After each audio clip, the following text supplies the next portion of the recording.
Welcome back, folks. This is Tommy, Help with Gadgets, and I've got another very cool knife to do a review of today. This is the Vosteed RSKAOS. It's one of the several versions that they have. There's a couple of different blade shapes that are available, as well as non-coated blades. So that makes it very attractive. All right, comes in this nice hard case here. I just thought I'd show that off as part of showing the knife. And let's go ahead and get into some of the specs of this knife. Let me go ahead and zoom in just a little bit, and we'll take a look at the knife. All right, we're looking at about a 3.5 inch blade, which is really cool in my opinion. You're looking at about 5 1/4 for the overall length. And let's remove that from the table. Let's go ahead and grab the scales there, get that on and tear it out, and then we'll place that on there. Looking at about 5.5 ounces, and I'll take off, tear that out again, and look at it, make sure 5.55 ounces. So there you have it. Not the lightest knife, but to be fair, when I was carrying this, I didn't notice any issue with the weight. So let's compare it to some other knives that you may be familiar with. Let's take a look at the Vosteed. Another Vosteed. There's the Acorn. We can see that's a good bit different. There's a lot of difference in the size there. And the QSP Penguin. Let's also look at the, let's see, we'll take a look at the CGRB Pyrite. We'll also look at the Demco Shark Cub, and then a couple of more knives here we'll look at. We'll look at the Miguron Montreal, and also the Ozark Trail. So it's on the larger side. I did have another knife out here, but I don't know what I've done with it, and that is what it is. All right, looking at the thickness, it's a fairly thick knife.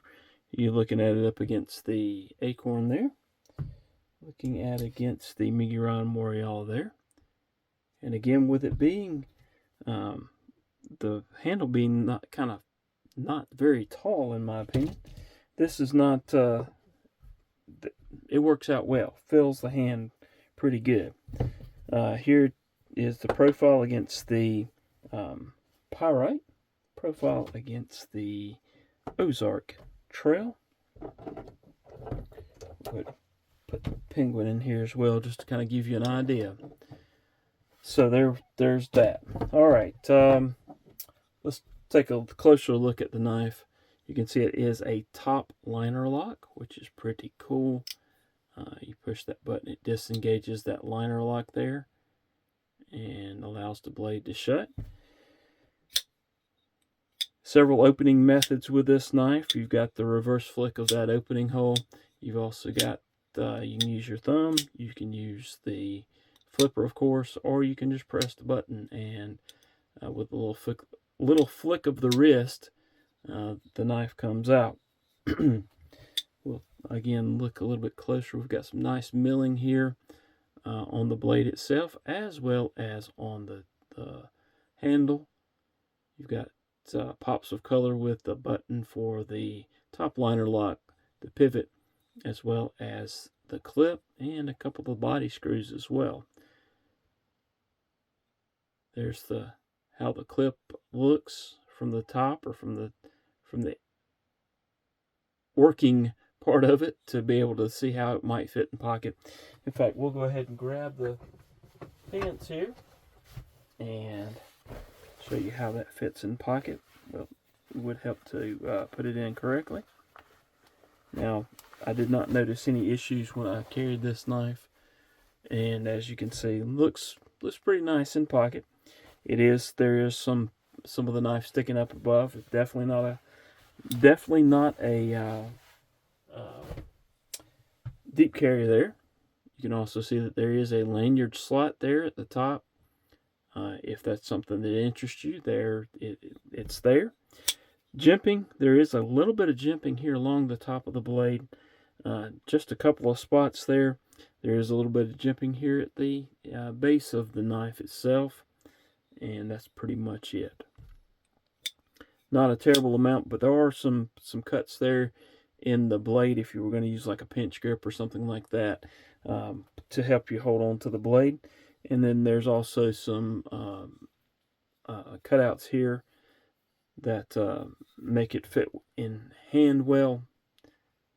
Doesn't feel like it's going to slip out when you're gripping the knife. And part of that, in my opinion, is the thickness of the knife as well.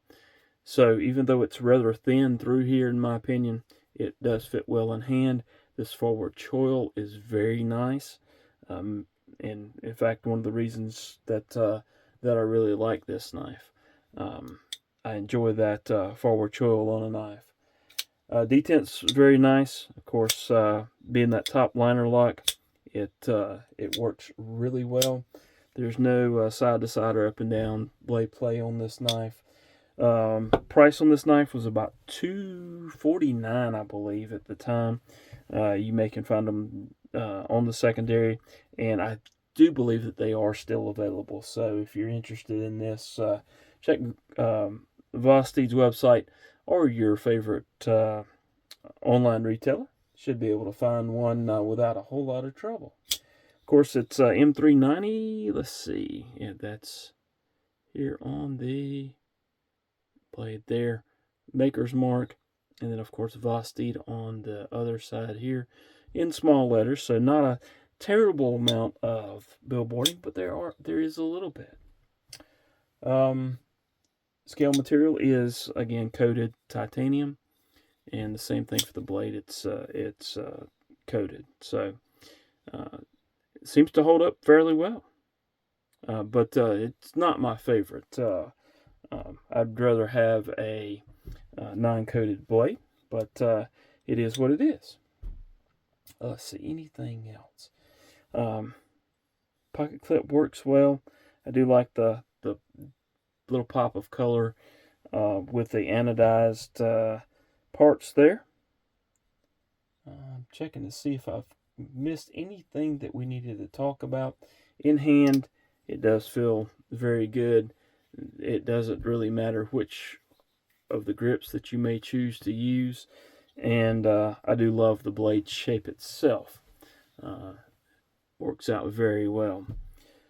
This is a knife that I would say that I recommend, and if you like knives that may be a little bit large on the larger side, but it's about the perfect size for me. So there you have it. Hope you've enjoyed the short review.